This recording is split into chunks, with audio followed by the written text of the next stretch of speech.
Big Shaq was minding his own business when a smug billionaire leaned back in his chair and laughed. An athlete teaching finance? That's rich. The boardroom erupted. Men in tailored suits chuckled, glasses clinked, and cameras rolled. But instead of getting angry, Shaq just smiled, because he had a plan. What happened next shook Wall Street, humiliated the billionaire, and proved that underestimating the wrong man can cost you everything. Stay till the end, because this story will leave you speechless. Wait, before we go any further, I gotta ask, where are you watching from? Drop it in the comments and don't forget to subscribe. The laughter wasn't just loud, it was cruel. It wasn't the kind of laughter shared between friends after a clever joke or an inside story. No, this was different. This was the laughter of men who believed they were untouchable. The kind of laughter that came from sitting too high for too long, convinced no one could knock you down. And Evan Rothman laughed the loudest. The boardroom of Westbridge Capital, one of the most prestigious investment firms in New York, exuded wealth from every corner. Floor-to-ceiling windows framed the city skyline, reflecting the glow of golden chandeliers. The polished mahogany table stretched long, seating some of the most powerful financial minds in the industry. This was a room where billion-dollar deals were made, where fortunes were built and broken with the stroke of a pen. And today, Shaquille O'Neal was in the room. Dressed in a perfectly tailored navy blue suit, Shaq sat at the head of the table, his massive frame effortlessly commanding attention. But it wasn't just his presence that had drawn curiosity, it was his idea. Shaq had spent years studying business, making calculated moves outside of basketball. And now he was here to pitch something revolutionary, an investment firm designed specifically for athletes and working-class people. A firm that wouldn't just take their money and gamble with it, but actually help them grow wealth, safely, strategically, and transparently. But before he could even finish explaining, Rothman scoffed. Then he laughed. An athlete teaching finance? Rothman leaned back in his chair, smirking. That's rich. The room erupted. Chuckles turned into full-blown laughter. Some shook their heads. Others covered their mouths trying to stifle amusement. These were men who had spent their entire careers preying on people like Shaq, athletes with more money than financial sense, clients who trusted the wrong advisors and ended up broke. The idea that one of them, even one as big as Shaq, thought he could outplay them in their own game? It was hilarious. But Shaq didn't flinch. He simply observed. His deep-set eyes locked onto Rothman, studying him the way a seasoned player sizes up an opponent before making a move. He didn't frown. He didn't argue. He just let the laughter roll through the room like a passing storm, unshaken. The chuckles eventually died down, but Rothman was still grinning. Look, big guy, he said, wiping the corner of his mouth. I get it. You made a lot of money in the NBA. Probably got some good endorsement deals. But this? He gestured to the boardroom around them, the skyline beyond the windows. This is Wall Street, not a basketball court. Shaq leaned forward, resting his massive hands on the table. His voice was calm, too calm. You sure you want to bet against me? The laughter stopped. Rothman's smirk wavered. Just a little. But Shaq saw it, and that's when he knew. This game had already begun. The tension in the boardroom was thick, but Evan Rothman wasn't worried. He had spent his career eating men like Shaquille O'Neal alive, overconfident rookies who thought they could step into Wall Street and change the game. With a smirk, he waved a dismissive hand. We don't waste time on amateur ideas. A few brokers chuckled, their polished shoes tapping lightly against the marble floor as they exchanged knowing glances. They didn't see Shaq as a businessman. They saw a tourist, a former athlete who thought he could waltz into their world and be taken seriously. From the far end of the table, another broker muttered under his breath, "Stick to sneakers, big guy." More laughter rippled through the room, low and condescending. But Shaq didn't blink. He didn't shift in his seat, didn't fire back with a quick insult. He just sat there, still and composed, his massive hands resting lightly on the table, as if he had all the time in the world. This wasn't the first time he'd been underestimated, and it wouldn't be the last. Rothman, emboldened by Shaq's silence, leaned back in his chair, lacing his fingers behind his head. His confidence was effortless, the kind that comes from believing you're untouchable. You wouldn't last a day on Wall Street, he said, his smirk widening. The arrogance in his voice was thick. He had spent years at the top, building a reputation as one of the most ruthless brokers in the game. He had seen athletes try and fail before, Why should this be any different? For the first time, Shaq moved. Slowly, he leaned forward, resting his elbows on the table. The room, still filled with quiet laughter moments ago, seemed to shrink under his presence. Then he smirked. Good thing I don't plan on working for you. The laughter stopped. The smirk on Rothman's face faltered. Just for a second. But Shaq saw it. He had played this game before. Not on Wall Street, but in arenas packed with thousands, under pressure far greater than this. And he knew one thing. The loudest man in the room is always the weakest. Shaq leaned back again, his smirk never fading.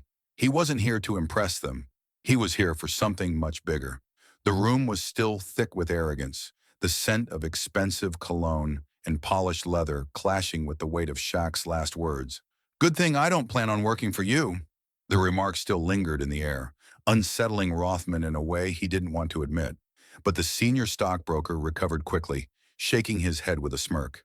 Well, that's a relief, he quipped, reaching for the glass of scotch resting beside him. Because, let's be honest, you wouldn't have made it past the lobby. A few brokers chuckled, but there was something forced about it now. Shaq wasn't laughing. Instead, he did something unexpected. He pulled out his phone. Without hesitation, Shaq pressed a single button and brought the phone to his ear. His deep, measured voice carried effortlessly across the room. Move forward with the deal. Silence. Rothman lowered his drink, watching with mild amusement. What deal? He asked, his voice light, but his eyes sharp. Shaq lowered the phone and met his gaze head-on. The deal where I just bought a 25% stake in your biggest competitor. The room froze. A split second of complete stillness, where even the air felt like it had stopped moving. Then all at once, reactions flooded the space. Murmurs, shifting chairs, glances exchanged between brokers who suddenly weren't sure if this was a joke. Rothman scoffed, shaking his head. You're bluffing. Shaq leaned back in his chair, effortlessly composed. Check the news. That was all he said. 3 words, simple and calm. But those 3 words hit like a thunderclap. One of the younger brokers, sitting near the end of the table, instinctively grabbed his phone. His fingers moved fast, scrolling through financial updates, his face draining of color as he processed the latest headline. Breaking. Shaquille O'Neal acquires 25% stake in Eastbridge Financial, Westbridge Capital's biggest rival. The color drained from Rothman's face, too. His jaw tightened, but he forced another smirk, though this one wasn't nearly as confident. Cute, he muttered. A PR stunt. Shaq smiled. Not wide, not boastful. Just the kind of smile a man gives when he's 10 steps ahead and letting you catch up. Oh, Evan, Shaq said, his voice smooth as ever. You have no idea what's coming next. Rothman's grip on his glass tightened. For the first time, he wasn't sure if he was still the most powerful man in the room. Evan Rothman had spent years reading people. He could spot weakness in a handshake, hesitation in a pitch, desperation in a client's eyes. But as he looked at Shaquille O'Neal now, he saw something he had never encountered before.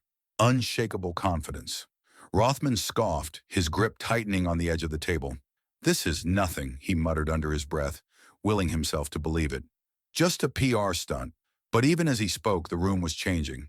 The younger brokers were glued to their phones, their eyes widening as new notifications flooded their screens. The more experienced ones, men who had seen market shifts happen in real time, weren't just looking at the headlines. They were looking at each other. Then the first domino fell. A sharp ding echoed through the boardroom as someone's phone vibrated against the polished mahogany table. Then another, and another. It was coming in fast now. A flood of real-time updates no one could ignore. One of Rothman's associates, a lean man in his 40s with salt and pepper hair, hesitated before clearing his throat. His voice was careful, controlled, but laced with something else. Concern. Evan? He said, glancing up from his screen. You might want to see this. Rothman didn't move. His jaw clenched, his fingers twitching against the table. But he didn't reach for his phone. He refused to. Instead, he let out a dry chuckle, shaking his head. This is all very dramatic, he said, his voice thick with forced amusement. But I don't need to check my phone to know what's happening. The media loves a good headline. An athlete investing in a financial firm? That's cute. It'll trend for a few hours, maybe a day. Then people will move on. No one responded. That silence? That was the real problem. One of the younger brokers, A man who had been laughing along with Rothman not 10 minutes ago suddenly wasn't laughing anymore. His face had gone pale, his fingers shaking slightly as he scrolled. "Sir," he started, but the words stuck in his throat. Rothman's patience snapped. "What? What is it?" The young broker swallowed hard and turned his phone around so that Rothman could see the screen. There it was, bold and impossible to ignore. Breaking news. Shaquille O'Neal invests millions in rival firm. Eastbridge Financial Westbridge investors pull out amidst uncertainty. A fresh wave of murmurs filled the room, the once smooth, confident energy now fractured. Rothman's stomach twisted. He still wasn't panicking. Not yet. But he could feel it creeping in, pressing against the edges of his mind. He straightened his shoulders, keeping his voice even. "It's a coincidence," he said smoothly. "Markets shift all the time. This is just a few nervous investors making premature decisions." But the older brokers weren't buying it. One of them, a seasoned executive with graying hair and a reputation for never overreacting, leaned forward. His expression was unreadable, but his words were sharp. "Evan," he said slowly, "that's not what's happening." Rothman's pulse spiked. The executive turned his laptop toward him. It wasn't just a headline anymore. It was numbers. Westbridge Capital's stock was dropping. Not just a dip, a fall. The sleek red graph on the screen showed a sharp decline. Small at first, but gaining momentum fast. Anegi Sazalekos Eses. Then 6%, then 9%. This wasn't a PR stunt. This was real. Rothman forced a laugh, but it was hollow now. "A temporary reaction," he said, but the words felt thin. And then Shaq chuckled, a deep, rich sound that broke whatever illusion Rothman had left. Shaq reached for his drink, swirling the liquid slowly, watching Rothman without a hint of concern. Then finally he spoke. "We'll see about that." The room fell completely silent. For the first time, Evan Rothman didn't feel untouchable. Evan Rothman had built his career on confidence, on being the smartest man in the room, the one who could see 3 moves ahead while everyone else was still deciding their first. He was a shark, and sharks didn't panic. They didn't hesitate. They didn't bleed. But today, something felt different. The first sign wasn't the drop in stock prices or the way his partners exchanged uneasy glances. It was the phone call. His personal line buzzed on the polished mahogany table, and though Rothman had taken thousands of calls in his career, this one made his fingers tighten slightly before he picked up. He knew before answering that the voice on the other end wouldn't be calling to congratulate him.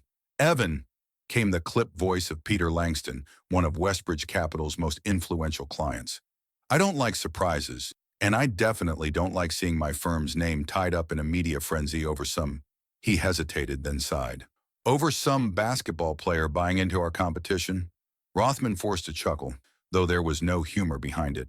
"Peter, come on. This is Shaquille O'Neal, a man who made his fortune dunking basketballs, not making billion-dollar investment deals. It's a PR stunt, nothing more." There was a long pause, the kind Rothman didn't like. "I'm not so sure," Peter finally said. Click. The line went dead.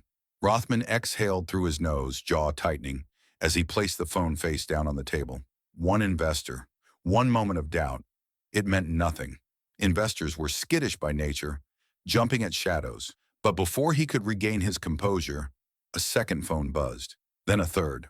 Around the table, his partners were reaching for their own devices, scrolling through fresh alerts and news updates, their expressions shifting from calculated skepticism to something closer to unease. Richard Vale, one of Westbridge's most trusted senior brokers, turned his phone around so Rothman could see the screen. The headline was bold, impossible to ignore. "Eastbridge Financial announces new investor, plans for expansion. Sources say more clients are looking to move their portfolios." Rothman's grip on his glass tightened, his carefully crafted smirk faltering for just a second before he recovered. He cleared his throat, smoothing out his tie before addressing the room. "This is exactly what Shaq wants," he said, his voice firm, steady. "He doesn't understand this business. He's using his name to stir up headlines, make people second-guess their decisions. But the truth is, this will pass." He looked around at his team, daring them to doubt him. "Markets adjust. Investors react emotionally. We don't. We stay the course." The room was silent, but not in agreement. Then a voice cut through the tension. "What if Shaq isn't bluffing?" The question came from Martin Geller, a senior partner who had worked alongside Rothman for 15 years. Normally, he was one of the firm's most confident players, a man who prided himself on reading the market like an open book. But now, but now his fingers tapped restlessly against the table, betraying the nervous energy he was trying to suppress. At the head of the table, Shaq, who had been sitting patiently, finally leaned forward. His massive hands rested lightly on the table, his expression unreadable. His voice was smooth, unwavering. "Oh, I never bluff." The weight of those words settled over the boardroom like a heavy fog. For the first time, Rothman felt something unfamiliar, something that sent a cold sensation creeping up his spine. And then his office door burst open. His assistant, usually composed, was breathless, gripping the door frame as if she had just run down the hallway. Her voice was shaky. "Sir, we have a problem." Evan Rothman had always believed that power came from perception. As long as you looked in control, people would believe you were in control. That's what had made him one of the most feared names on Wall Street. He never blinked, never flinched. But right now the cracks were forming, and for the first time, people were seeing them. His assistant stood frozen in the doorway, eyes darting between him and the uneasy group of brokers gathered at the table. The tension in the room had shifted from uneasy curiosity to full-fledged concern. They were no longer asking if there was a problem. They knew there was one. Rothman straightened his tie, forcing a cool expression. "What is it?" he asked, his voice sharp but controlled. His assistant hesitated, glancing around the room before stepping closer and lowering her voice. "Sir, we're getting calls. A lot of them. Clients are asking questions. Some are threatening to move their money." Rothman's jaw tightened. "Which clients?" She swallowed hard. "Some of our biggest. Langston, DeMarco, even the overseas investors."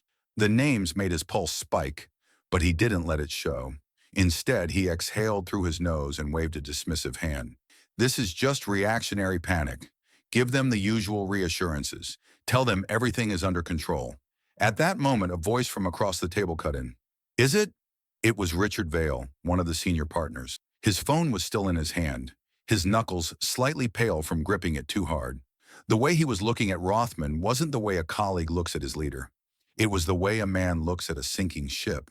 Rothman's smile didn't falter. "Of course it is," he said smoothly. "Markets shift, Richard. We don't react emotionally. We hold the line." But even as he spoke, he saw it. The way the men at the table weren't convinced. The way some of them were already scrolling through their phones, checking updates, perhaps even contemplating their own exit strategies. And then, the moment he had been dreading. A younger broker at the end of the table turned his phone around for everyone to see. The stock ticker for Westbridge Capital. It wasn't just dipping, it was dropping. A slow, steady decline. 4%, 6%, 9% in real time. The murmurs grew louder, the first sign of true panic. Rothman inhaled deeply, then forced another calm smile. "Gentlemen, this is temporary. We've been through worse. I have everything under control." But before he could say another word, his phone buzzed. The screen lit up. A notification. He frowned, picking it up, his stomach twisting as he read the words. Shaquille O'Neal just made another move. For the first time, Evan Rothman wasn't sure if he was still the smartest man in the room. Evan Rothman had lost money before. That was the nature of the game. Stocks dipped. Markets fluctuated. Clients got cold feet. It was all part of the business.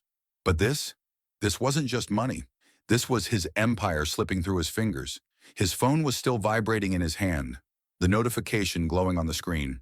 Shaquille O'Neal just made another move. His throat felt dry, but he forced himself to swallow the rising panic. He tapped the notification, opening the latest breaking news alert flooding financial circles. The words hit like a punch to the gut. Shaquille O'Neal announces new partnership with major investors. Westbridge Capital clients begin mass exodus. Rothman's chest tightened. He scanned the article, his eyes jumping over the damning details. Shaq hadn't just made another investment. He had locked in a strategic partnership with some of the wealthiest and most powerful investors in the country. People Rothman had spent years courting, taking out to expensive steak dinners, flying on private jets to exclusive golf courses. They had just aligned themselves with Shaq, and now they were leaving him. He barely had time to process the numbers before another wave of phone calls began. His assistant, still hovering near the doorway, flinched as all the office landlines began ringing at once. One of the younger brokers scrambled to answer, but his expression darkened as soon as he heard the voice on the other end. Another investor gone, then another, and another. At the table, Richard Vail exhaled, sharply, his hands gripping the edge of his laptop. Jesus Christ, he muttered under his breath. It's happening. They're pulling out. Rothman's pulse thundered in his ears. They wouldn't. But before he could finish the sentence, Vail turned his laptop screen toward him, showing a real-time withdrawal tracker. One by one, the firm's most valuable clients were pulling their accounts, their portfolios shrinking before Rothman's eyes. Westbridge Capital was hemorrhaging money. His fingers twitched toward his glass of scotch, but he stopped himself. Not now. Not in front of them. He couldn't look shaken. He couldn't look weak. Instead, he forced a smirk and leaned back in his chair. This is a reactionary panic, he said smoothly, even as the walls around him started closing in. Shaq is a businessman now? Fine. But these investors, they don't just move on a headline. Martin Geller scoffed from across the table. Evan, are you even looking at the numbers? This isn't panic. This is a mass exodus. A heavy silence filled the room. Rothman's jaw clenched. He refused to believe it. He refused to believe that a basketball player had just outmaneuvered him in his own game. This is temporary, he insisted, though even to his own ears the words sounded empty. We'll recover. We always do. Bang! The office doors swung open with force, slamming against the walls. A tall, furious figure stormed inside. Daniel Cross, Rothman's most powerful partner. His usually composed demeanor was gone. His face was flushed with anger, his tie slightly loosened, as if he had rushed here the second he heard the news. He didn't waste time on pleasantries. He didn't bother lowering his voice. He pointed a sharp finger at Rothman. We need to talk.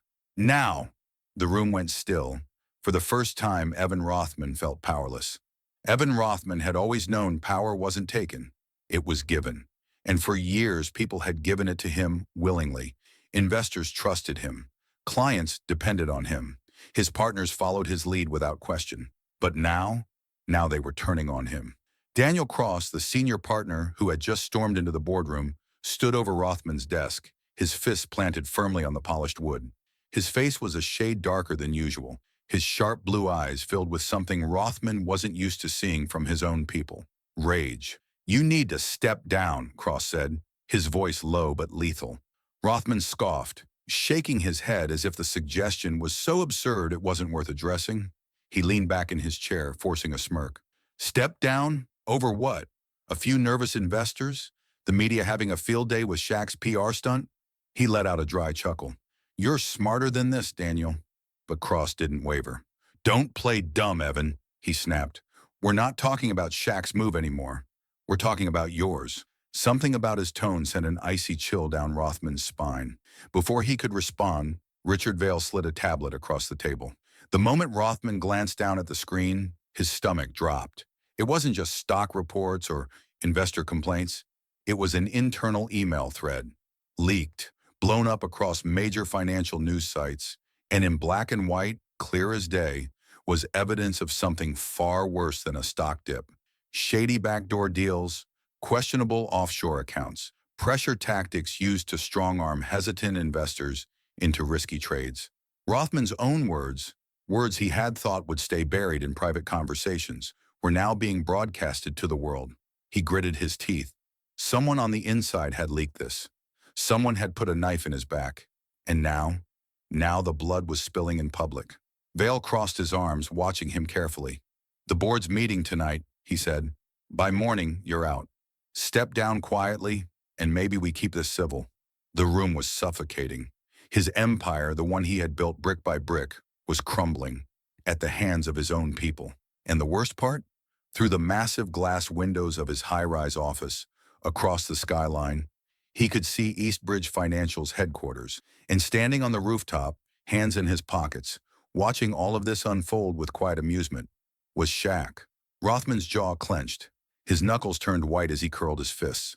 And then, through gritted teeth, he whispered, I won't go down that easily.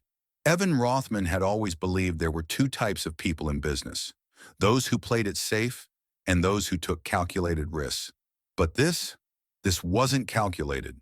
This was survival. He sat alone in his dimly lit office, the glow of his computer screen casting harsh shadows across his face.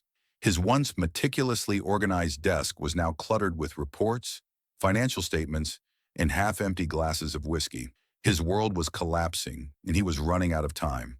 His phone vibrated for what felt like the 100th time that hour. Another investor pulling out, another account frozen, another piece of his empire slipping away. Rothman squeezed his temples, forcing his mind to focus. There had to be a way out. And then, an idea. A high-risk, high-reward move. One last gamble. He yanked open a drawer, pulling out a private portfolio, one of the firm's more aggressive investment pools. It was meant for high-stakes traders, people who thrived on risk. Normally, it required client approval before reallocating funds, but Rothman wasn't in a normal situation. His fingers moved quickly, shifting millions into a volatile but potentially lucrative play. If it worked, he could stabilize the company, at least for now. But if it failed, he didn't let himself think about that. Just as he hit the final confirmation button, his office doors burst open. Daniel Cross and Richard Vail stood in the doorway, their expressions unreadable. Behind them, two other board members lingered, arms crossed. The air was thick with tension. "What the hell are you doing?" Cross demanded, stepping inside. His eyes flicked to Rothman's screen, where the last-minute transfers were still visible. His face darkened. "Tell me you didn't just do what I think you did." Rothman forced a smirk, though it felt weak even to him. "Saving the firm." Vail exhaled sharply. "No, Evan, you're saving yourself." Before Rothman could respond, another sound cut through the room, his office phone ringing. But this wasn't a client. This wasn't an investor. It was a government line. Rothman's stomach twisted. Vail grabbed the remote and flicked on the office television. The news was already ahead of them.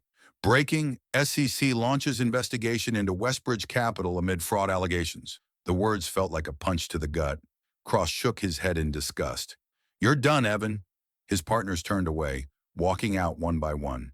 And for the first time in his life, Evan Rothman felt completely, utterly alone. His hands trembled as he reached for his phone, his voice barely above a whisper. I need help."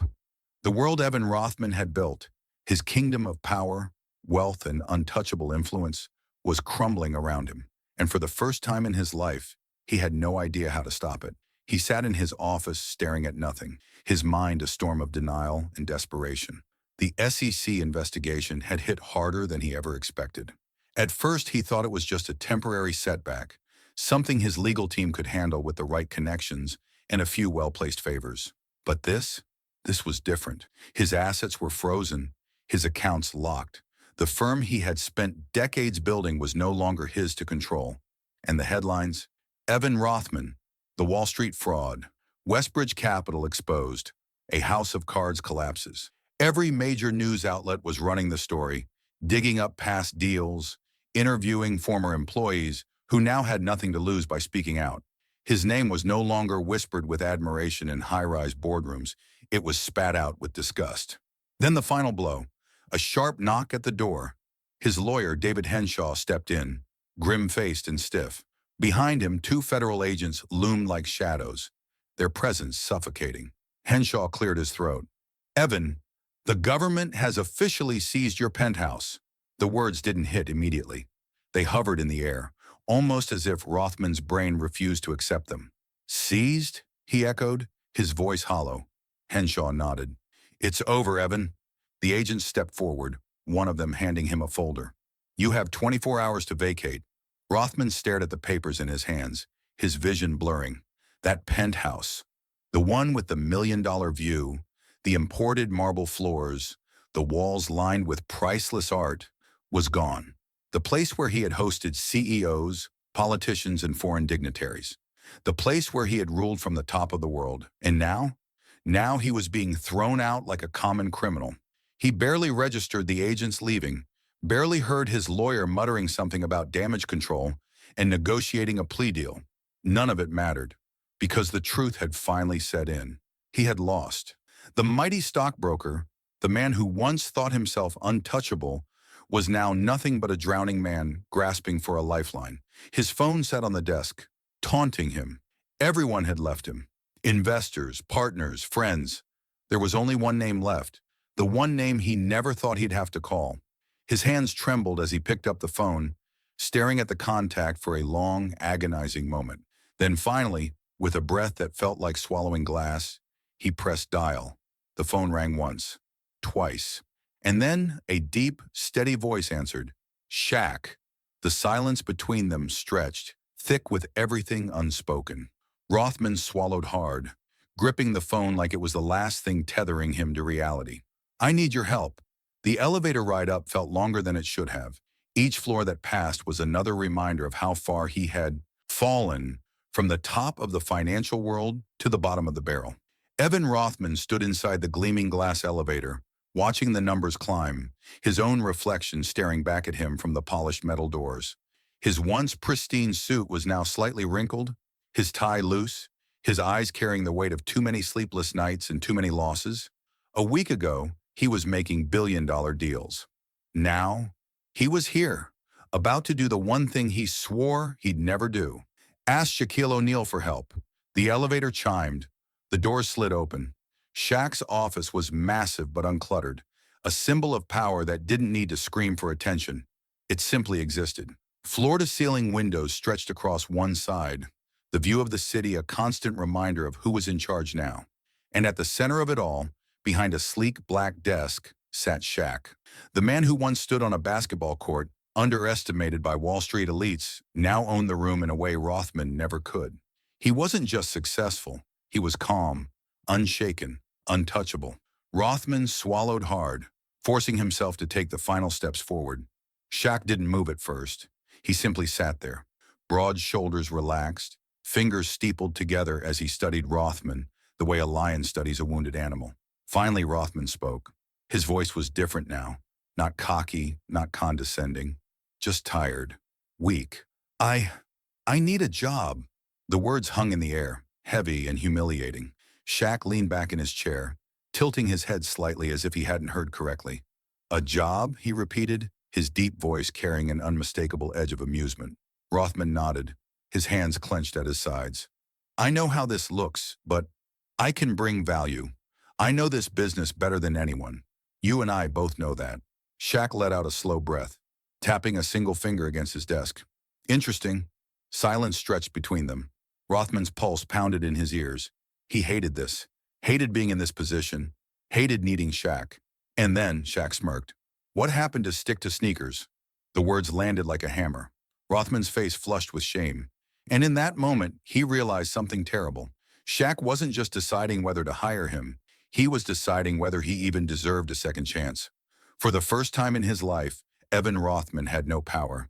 He stood in the same office where, just months ago, he had laughed at Shaq, dismissed him, treated him like an outsider in a game he believed only men like him could play. Now he wasn't even in the game. Shaq hadn't spoken for a long time. He simply sat there, that same calm, unreadable look on his face, the kind of expression that told Rothman everything he needed to know. Shaq wasn't going to hire him. Rothman swallowed hard, trying to keep his composure. I get it, he muttered, shaking his head. You want to make a point? Shaq chuckled, finally leaning forward, placing his massive hands on the desk. Evan, he said smoothly, I don't need to make a point. A single buzz interrupted the silence. Shaq casually reached for his phone, flipped it over, and glanced at the screen. His smirk widened slightly before he slid the phone across the desk. Rothman hesitated, then looked down. The headline hit him like a freight train. Breaking. Shaquille O'Neal acquires Westbridge Capital in historic buyout. Rothman's breath caught. His stomach dropped. His mind raced to process the words, but nothing made sense. He looked up at Shaq, disbelief written all over his face. You? His voice was barely above a whisper. You bought it? Shaq tilted his head, amused. I bought it. Rothman's fingers curled into fists. That's impossible. You don't just buy a firm like Westbridge overnight? Shaq shrugged. It wasn't overnight. It started the moment you laughed at me in that boardroom. He let the words sink in, then leaned back in his chair, utterly relaxed. You just didn't see it coming. Rothman felt his knees go weak. His legacy, his empire, his very identity, now belonged to the man he had once mocked. The worst part? He had seen it happen to other men before. Arrogant titans who never thought the fall would come for them. He just never thought it would be him. Outside the glass office doors, reporters were already swarming. His name wasn't on the building anymore. His company wasn't his anymore. He wasn't anyone anymore. And Shaq? Shaq was now the smartest man in the room. As if reading his thoughts, Shaq picked up his phone, scrolled lazily, then smirked. And they said I wasn't built for this game. Then without another word, he turned his chair away, ending the conversation forever.